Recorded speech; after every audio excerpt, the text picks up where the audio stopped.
asalaamaaleykum mbokki internet ñoo ngi fii tey CDEPS si troisième journée championnat D1 tey au programme tey nañ discuter match Mbour basket ville de Dakar ak sama ñaari consultants yi Bombardier Ahmed Dia Bombardier na ngeen def. Abdoulaye maa ngi lay fay Ahmed maa ngi lay nuyu. asalaamaaleykum mbokki internet yi yéen a ngi seen page basketball New FJ comme ni ñu koy defee à chaque fois tey ñu ngi fii direct te CDEPS bi match opposant Mbour contre ville de Dakar. ma bàyyi sama consultant Ahmed Dia alors naka ngoon si. ça va Abdou ñu ngi nuyu mbokk internet yi comme ni ñu koy faral di defee di leen remercier ci like yi xam nga ci suivre ñu ñuy suivre vidéo bi ñu ngi suivre page bi donc nuyu sama copain Bombardier Abdou di la nuyu en même temps. waaw mais comme niñ ko gisee tey troisième journée bi match bi neexoon na tàngoon na tamit man ngeen dundee climat bi. waaw neexoon na match bu neex la match bu am engagement la équipe bu mag la woon ak équipe bu xale. mais gis nañ ko toogoon ci ginnaaw di naan ndox kese nag xaw ma la kan la nag joxuñu ma loxo ba bàjjee waxuma la yow la. waaw waxuma man la mais ba nii may wax ak yow nii yéen a ngi gis dégagement chaleur bi am nii. donc doon wax ñaari équipe yi rek bravo ndaxte malgré chaleur bi fourni leen ñu match bu neex. léegi sans pour tarder léegi ñu jàll bien sûr si résumé match Mbour basket ville de Dakar.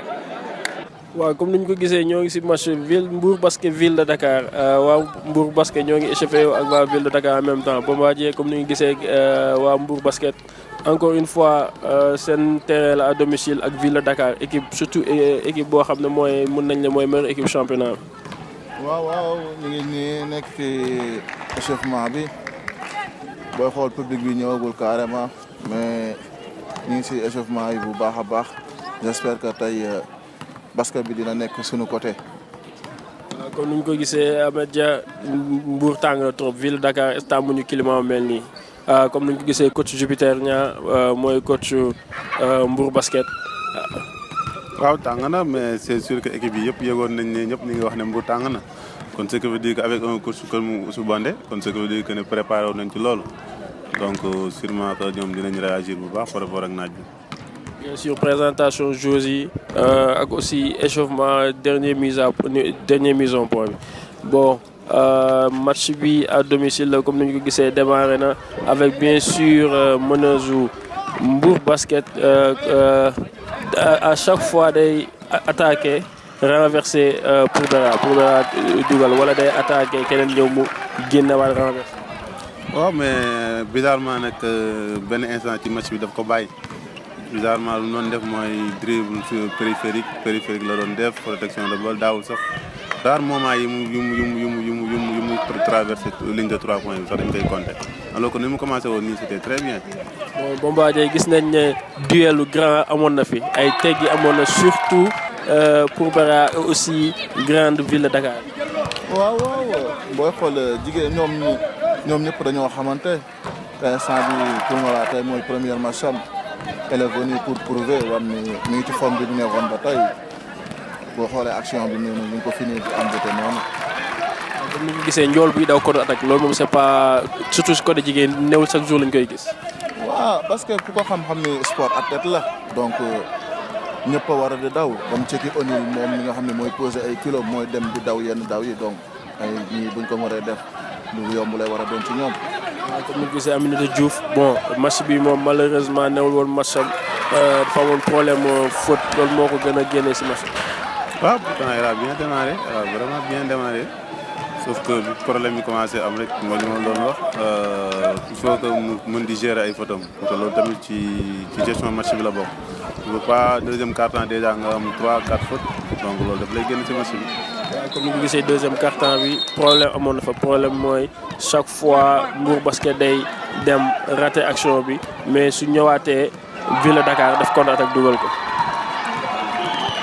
waaw parce que moom Abdoul boo dul dugal rek surtout yenn panier facile yi moom sa partenaire sa adversaire day ñëw dugal ko si facilement surtout ngay def ay perte de balle yi nga xam ne c'est tellement banal petit jeu yooyu ngay ñàkk noonu si lañ lay remonter mën nañ la cee gagné après day pêché ci yow daal. waaw comme ni ñu ko gisee adresse bi newoon na côté ville de Dakar bon donte Mbour basket moo newoon à domicile mais waa ville de Dakar ñoo gënoon à droit si terrain Mbour basket. loolu moom lu may waa yàgg di wax rek loolu moom wax bu yàqu la moom ay terrain bi la à droite non sànni bi c'est un geste donc le geste tu l'as partout xam nga la plupart du temps da nga siy génn à part rare terrain yi nga xamante ne peut-être il faut jouer contre la planche pour que terrain yëpp ñoo xam ñoo yem bal yi ñoo yem joueur yi ñoo yem donc ci geste bi la rek ak ci confiance yi kiy sànni ak ci conditions yi muy sànni. waaw comme ni ñu ko gisee bien sûr que pour Bara amoon na problème faute comme ni ñu ko gisee arbitre ngay tiré mais njool bi am na problème faute benn instant day wàññi agressivité bi si défense bi te loolu foog naa day am apport par rapport ak attaquant. waaw boo xoolee njool bi am na 3 fautes instant bi défense passive lay def pour bañ a nekk ci 5 fautes di pénaliser équipe bi. au finish boo demee ba ci biir sax di nga gis ni am na 5 fautes boo xool tamit Mbour loolu gën na leen a pénaliser ndaxte seen leader yi booy xool ñoom ñëpp 3 fautes 4 fautes lañ am donc ñu ngi défendre lu carrément. waaw comme ni nga ko gisee bon Aminata Diouf comme d'habitude moom chaque fois day dem rebond xeex ak pour jël ko mais comme ni mais meneuse ville de Dakar bi par rapport ak meneuse Mbour basket tey sooy def différence te la moo leen différence. Kii nekk ville de Dakar moo gën a expérimenté elle était à Saint-Louis Mati yàgg na joué xam nga joué na ay final bu ñu doon débuté peut-être xam nga boobu xale yi bëri joué guñ donc am na loo xamante ne ala kulli aal moo leen koy ëppale donc loolu la wane géré na match bi su demee ba affaire yi nar a compliqué mu def pénétration boo xam ne dina ci jëlee faute wala mu jëlee ci panier wala mu passe grande ci suuf mu dugal. Bombardier gis nañ ne relation meneuse grande amoon na si ñaari côté yëpp.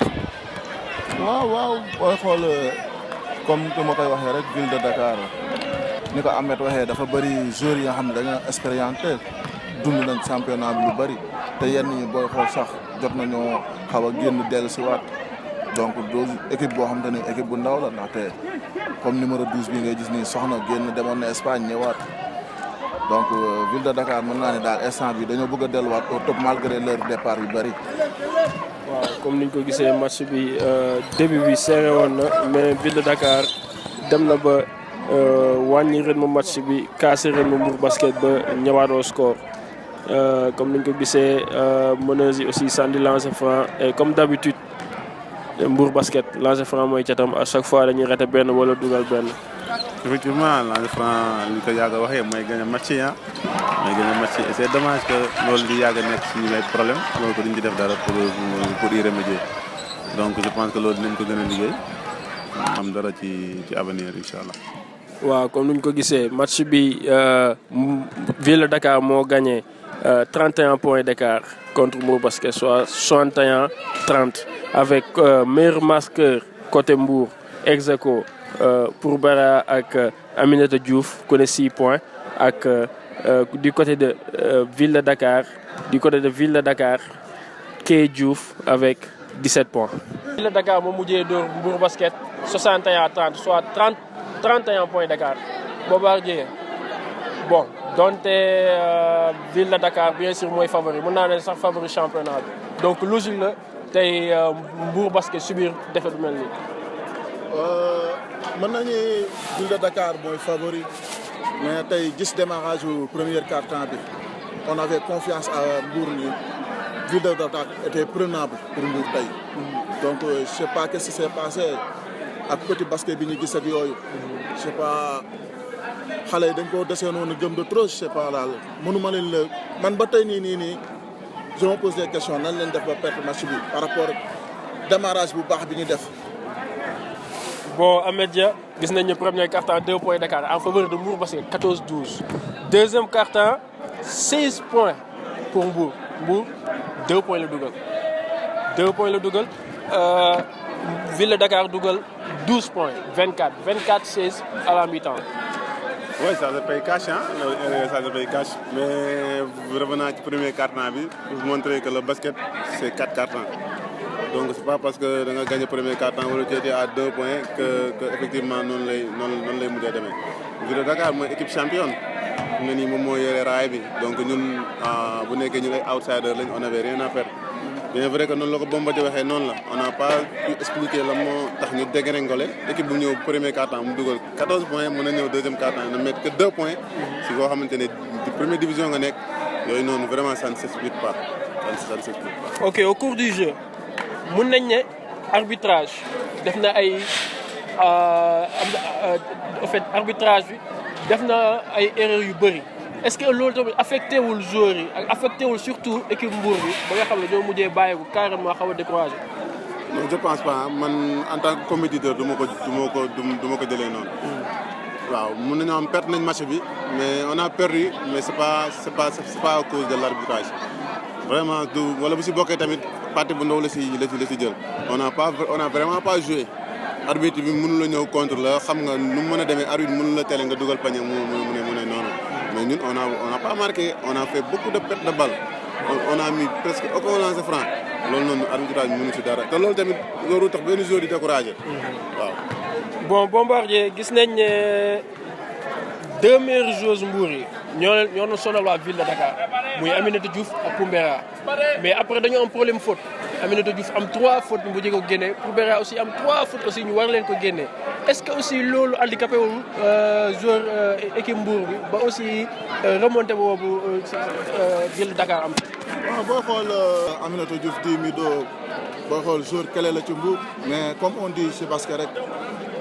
équipe moom 12 interchangeable la mais boo xoolee banc Mbour bi xaw na des tuuti bon tax faute yi mu am teel a génn si deuxième quart-temps bi pénaliser leen de trop ndaxte instant boobu moo doon scoré moo sonaloon ville de Dakar donc bi mu génnee si lañ ñoom revenir ci score bi ba mënee Mbour donc ça les a pénalisé carrément.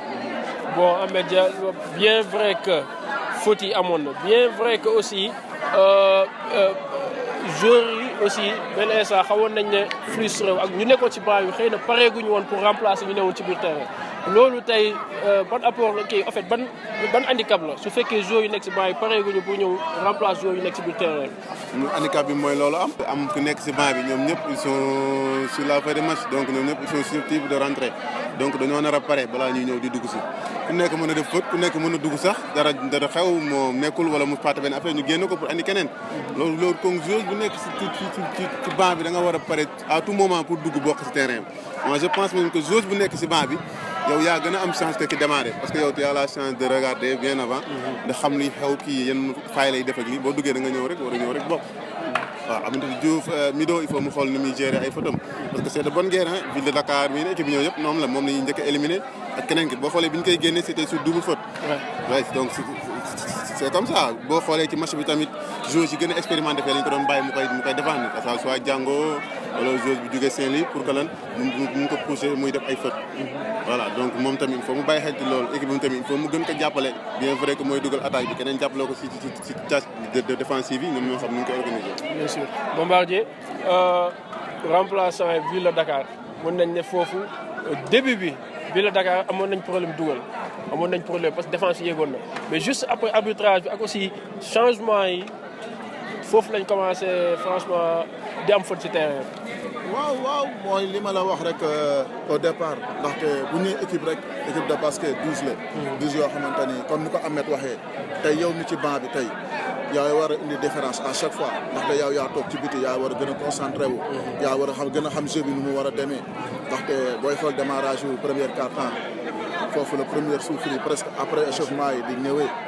donc dafa doon loo xamante ni dafa metti léegi yow mi ñëw changement yaa war a ñëw def différence bi ñoom tamit bu ñu ñëwee. malgré lacune bi au départ mu def na défense boo xamante ni dañ leen doon pousser ñuy ko tirer ci mauvaise condition yoo xamante ni neexul ñuy raté ñoom ñu ciy dem ay contre du dugal mais au finish mooy li ma wax rek équation bi ñuy posé qu'est-ce qui s'est passé deuxième mi-temps ba Mbour 2 points la dugal donc ça reste même bu nekkee banc bi sax mënoo ñëw pour améliorer le jeu mais au moins nga stabiliser ko foofu mu yem parce que yow tu es venu sur le terrain fraîche donc au moins nan nga mën a jouer ci défense bi sax ñu mën a téye fa affaire yi mais ñëw puusoo paasoo yow dugaloo au contraire bon affaire yi day gën a chuter donc franchement donc changement yooyu lan lay andi. waaw kon yéen a ko déggandoo ville de Dakar 31 points Dakar la dóor Mbour parce que fii ci terrain yow. léegi ñu jàll ci interview bu ñu def ak président Ligue Thiès bi Lamine Ciss. Bon, nous sommes avec M. Lamine Cissé, président de la Ligue de basket au niveau de Thiès, ou bien président de la Ligue de Thiès. Donc, président, d'abord, nous les féliciter pour cette élection. Léegi di la laaj ba xam yan impression nga am ci basket au niveau de la région de Thiès ak biir Mbour en particulier. waaw clairement man maa ngi tudd Lamine Seck Cissé yàlla def na man lañu élire à la tête de la Ligue régionale de basket. Et pour ça, permettez-moi de remercier toutes les personnes qui m'ont porté à la tête de la Ligue de basket. Donc je les en remercie vivement. Mais je considère cette nomination comme étant un nouveau challenge pour moi, pour avoir fait beaucoup de choses au basket. Donc j'ai eu un vécu au basket parce que je suis président US Rail pendant des années et c'est avec moi, en toute humilité, que le Rail a tous ses titres de champion du Sénégal en 2005, de champion du Sénégal en 2016 et les titres de Coupe du Sénégal en junior et en senior en 2009. Donc, c'est un challenge pour moi, pour que l'expérience que j'ai eue dans basket, je puisse partager avec les gens qui m'ont porté à la Ligue pour vraiment pousser la Ligue de basket. Effectivement. Donc, président, si on regarde le niveau de basket, jeunes yi au niveau de la région de Thiès, comment vous appréciez? Depuis que nous m'avons installé, je suis en train de faire l'état des lieux. Ce que j'ai fait, c'est ñaari équipe yu nekk première division en garçon, ASC Thiès et l'US Rail. Et une équipe en première division en filles, muy Stade de Mbour, bi nga xamné Mbour Basket Club bi nga xamné mom la ñëw sétane ci parce que sama njabot lañu bok ma ñëw pour encourager leen pour que ñu engager avec succès ce championnat. Et dans ma feuille de route bi nga xamné dama compter partager ko avec l'équipe dirigeante. Sama mission, si un de mes chantiers, c'est que l'équipe de première division déjà nous maintenir. Et le chemin le plus court, c'est nous dem play-off. Donc, ni ma défini, l'équipe de Thiès, non lay def ak ñom ak ASC Thiès, les encourager pour que vraiment nous puissions qualifier play-off pour pouvoir se maintenir. Koko bokk na ci sama ay chantier. Laaj nga ma nak nan la gisee équipe basket au niveau régional. Donc, il y a des équipes de deuxième division. Il y a aussi beaucoup de tirer quelques-unes pour que peut-être nous ayons première division. Donc, nous sommes ligués. Comment nous sommes ligués? Nous avons envisagé, vous avez peut-être la primeur de l'information, que nous avons sur un mode de championnat pour pouvoir permettre à nos équipes de deuxième division de préparer le championnat national pour nous prêts. Donc, lolu bokk na aussi sama liguey ci chantier bi. Lenen li moy li ma constaté dafa am catégorie bo xamné dañ len leçon en rade. C'est la petite catégorie. Il est vrai que nous avons de bons techniciens qui s'organisent, qui organisent les gosses, mais sauf que amuñu championnat. Té dans ma feuille de route, lolu bokk na ci sama chantier moy d'organiser un championnat populaire de la petite catégorie. Donc pour que la petite catégorie qu'on puisse les sentir. Faire de l'animation, faire du développement. Et pour me réussir, je compte m'appuyer sur les autorités les collectivités locales. Parce que je gère 3 départements. Gouvernement, les autorités du département de Mbour, ce projet, ceux de Thiès et notamment ceux de Tivaouane. Sama trésorier bi amul dara parce que biberon bu amul meew la amul pour que vraiment pour chantier yoy mu ñu mën ko réussir. Donc loolu la amone sama xalaat si kii bi li ma sentir nak moy gagner am nañ envie bi les techniciens xalé yi bëgg nañ ko il va falloir tout organiser pour que affaire bi réussir. Waaw parce que ñom sen rôle c'est de créer des êtres modèles et des modèles d'être. Et pour ça, il faut que des gens expérimentés, diplômés, puissent conduire cela pour que nous puissions réussir. Donc, c'est ce que je veux dire. Donc, président, pour nous parler de cette machine, nous allons parler de Je remercie encore une fois, de remercier les gens qui m'ont porté fille et de talal sama loxo ñep pour que mission bi ma bëgg def ñun ñëpp ensemble ñu mën ko réussir merci beaucoup. président Ligue Thiès ñëwoon na seetaan match soutenir Mbour basket parce que région de Dakar la woon contre région de Thiès Bombardier ñu bàyyi la mot de la fin ak contribution par rapport équipe bi ak surtout défaite bi. waaw mot de la fin mooy encore di féliciter xale jigéen ñi ni leen comme ni leen Ahmed waxoon la fois passée rek championnat bi gudd na loolu. teel cee jël défaite ay leçons la tamit quoi. di leen wax ñu gën a takkaat daal yi gën a liggéey public bi tey gis nañ leen ñu leen wax tamit ni ñu ñëwee rafet nañ ko gën a yokku gën a dooleel équipe bi à l'avenir dina baax incha allah. Ahmed.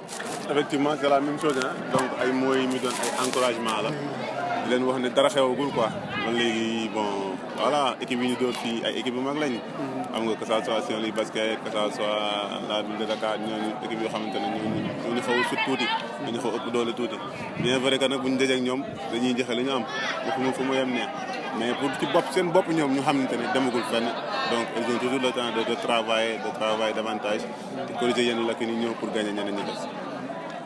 Ville de Dakar mooy tenant du titre ci championnat bi en plus moom mooy équipe bu gën a baax ak par rapport recrues yu ñu def donc fii aussi ñu defarwaat gën a liggéeyaat c'est vrai que score bi metti woon na c'est vrai que match bi amoon ngeen possibilité tenir leen tête ba fin temps mais demeewul noonu aussi bu ñu fàtte arbitre si match bi leen bokk bu ñu bàyyi arbitre génnee ñu suñu match arbitre lu mu mënti tiré yow joueur nga coach yi ñoom nañ wax ak arbitre coach yi nañ wax ak table yi ak aussi nañ wax ak arbitre donc yow miy joueur soo nekkee si terrain bi arbitre lu mu mënti tiré même su demeewul noonu continuer jouer am nga 5 fautes continuer supporter say joueurs si terrain bi parce que aussi équipe la yow mi nekk si banc bi tamit xam nga ne sa naataango démarré na match bi tey nekku si encouragé ko wala ko suñ ko génnee yow soo duggee si terrain bi wan ko ne nekkal naa la fi tey doxoo tey man naa la doxal tey parce que loolu mooy équipe 12 la 12 interchangeable la loolu yëpp ñu bàyyi si xel te lépp fii lay xewee ci biir Basketball News Update